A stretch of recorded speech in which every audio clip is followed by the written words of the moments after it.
రాహుల్ గాంధీ సార్కు బస్సుల మంత్రి పొన్నం ప్రభాకర్ సారు లెటర్ రాసిండట.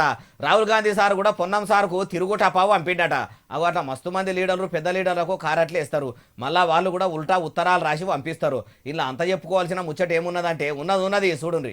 అగో ఇంగ్లీషులో ఉన్న లెటరు రాహుల్ గాంధీ సారు పొన్నం సార్కు పంపించిండు. మరి ఇలా ఏమున్నది అంటే ఇచ్చిన హామీలు మంచిగా నెరవేర్చుకుంటూ పోతుర్రు. బస్సుల శాఖను బందోబస్తుగా చేసి ప్రగతి చక్రాన్ని పరుగులు పెట్టిస్తుర్రు. గురుకులాలు కాలేజీలు హాస్టల్లో మంచిగా మార్పులు తీసుకొచ్చిర్రు. నేను తెలంగాణ ప్రభుత్వానికి శుభాకాంక్షలు చెప్తున్నా అని రాసుకొచ్చిండు.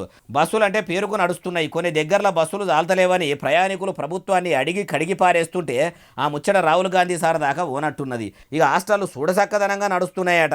ఏ తాసిలి గడియల ప్రజాపాలన అనుకుంటా కాంగ్రెస్ సర్కారు కొలువు తీరిందో కానీ అప్పటి సంది ఇప్పటిదాకా ఏ సర్కారు హాస్టల్లా బడిలా చూసినా కానీ బువ్వ సక్కగా పెట్టక పుడ్డు పాయిజన్ కేసులు, బడి పిల్లలకు గోసలు, ఆయాపాయ ఉన్నోళ్లను ఆసుపత్రులకు వేసుకపోతే మార్పు తీసుకొస్తామన్న షెయి సర్కారుల పాపాన ఏం తక్కువ 50 మంది పిల్లల పానాలు అన్యాలంగా పోయినాయట. ఆ ముచ్చట కూడా సోనియమ్మ కొడుకు చెవుల పడ్డదో లేదో, తెలుగు పేపర్లు చదువుడో తెలుగు న్యూస్ ఛానళ్లు చూడడో తెలియదు.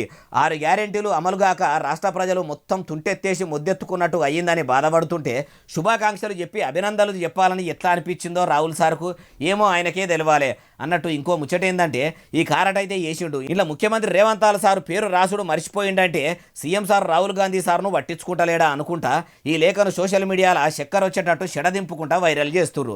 ఇంటర్నెట్లో చర్చ జరుగుతున్నట్టే రాహుల్ గాంధీ సారు ముఖ్యమంత్రి గారితో ముక్కు సక్కిన ఉంటుండా ఎట్లా అనుకుంటూ రేముచ్చటిన్నోళ్ళు.